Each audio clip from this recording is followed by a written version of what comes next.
Alors, il m'appartient de clore cette session donc je ne remercie personne, ça va faire gagner 2 minutes parce qu'on n'a plus le temps.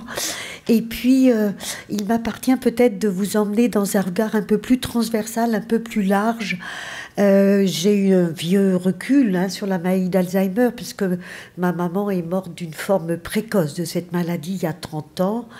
30 ans de bénévolat, et puis j'ai connu les 3 plans, ça fait très ancien combattant, j'ai connu les 3 plans Alzheimer, et là le plan MND maintenant, ça me permet de donner quelques clins d'œil aux maladies rares pour à la fois les encourager et savoir où peser. Par exemple, il faut soigneusement distinguer un plan ministériel d'un plan présidentiel. Les associations du cancer vous diront exactement la même chose d'ailleurs.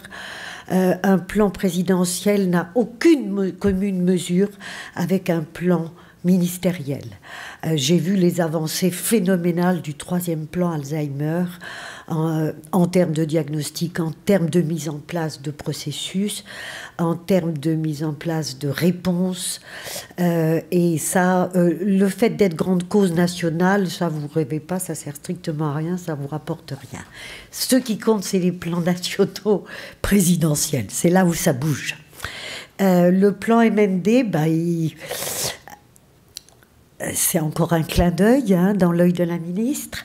J'en vois pas encore grand-chose, mais je siège depuis 2010 à l'Agence régionale de santé de l'Île-de-France, où j'ai l'honneur de représenter tous les usagers, pas que les patients Alzheimer. Et donc j'y côtoie vos confrères médecins généralistes des URPS et du Conseil de l'Ordre. Et nous siégeons souvent ensemble dans ces comités délirants qui naissent à peu près chaque semaine dans l'œil des administrations.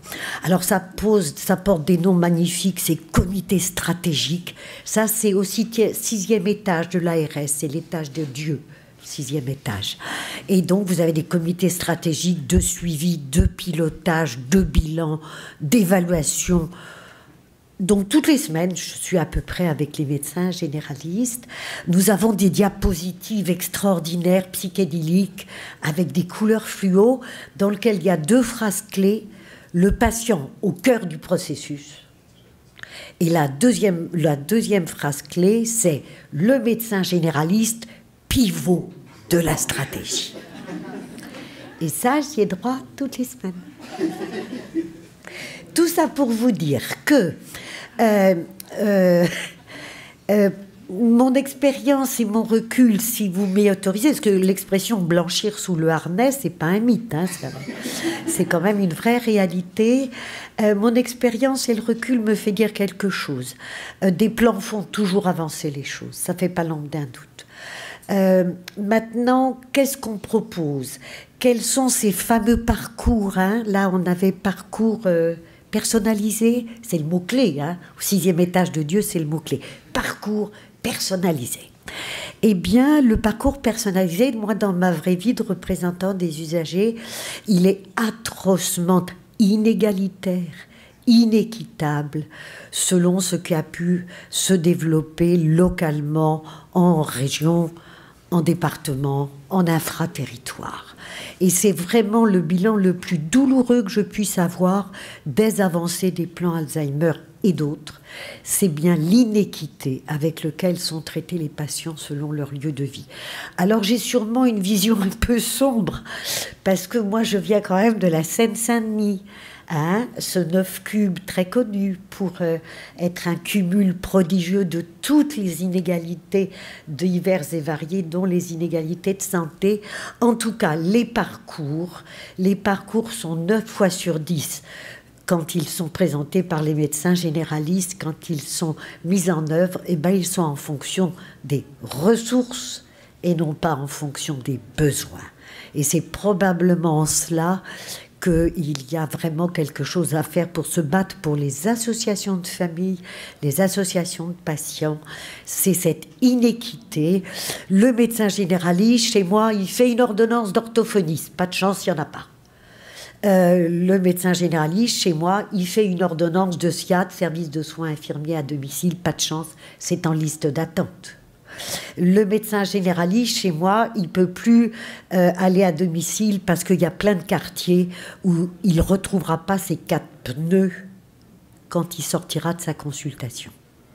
Le médecin généraliste, chez moi, il ne peut pas s'appuyer sur une infirmière parce qu'il n'y en a plus non plus, etc., etc., etc.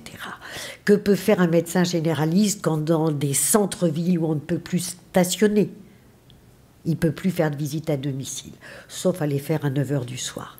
Donc on a une vraie exigence quotidienne du besoin de ces médecins généralistes qui savent s'y prendre, qui savent très bien faire, qui savent et qui reçoivent. Alors, je siège encore, tiens, le virage ambulatoire, mes amis. Une vraie merveille pour le médecin généraliste, le virage ambulatoire. L'hôpital te les vire le soir même. Et alors, qu'est-ce qu'on met en place? Et il te les vire en te disant, le médecin traitant recevra le bilan de la consultation et de l'hospitalisation sous 8 jours, d'accord? 4 semaines après, 6 semaines après, 8 semaines après, le médecin généraliste, il n'a toujours pas reçu le bilan de l'hôpital. Vous voulez que je vous en dise encore comme ça? J'en passe et des meilleurs. Qu'est-ce qu'on peut construire dans une souffrance? Je rappelle quand même aussi, parce que figurez-vous que c'est pas de chance, je siège dans un truc extraordinaire qui s'appelle le comité régional de l'Observatoire national des professionnels de santé. J'ai donc les ratios d'exercice professionnel. Eh bien, savez-vous que dans ma belle région d'Île-de-France, la part des omnipraticiens de plus de 60 ans est passée de 27% en 2010 à 43% en 2015.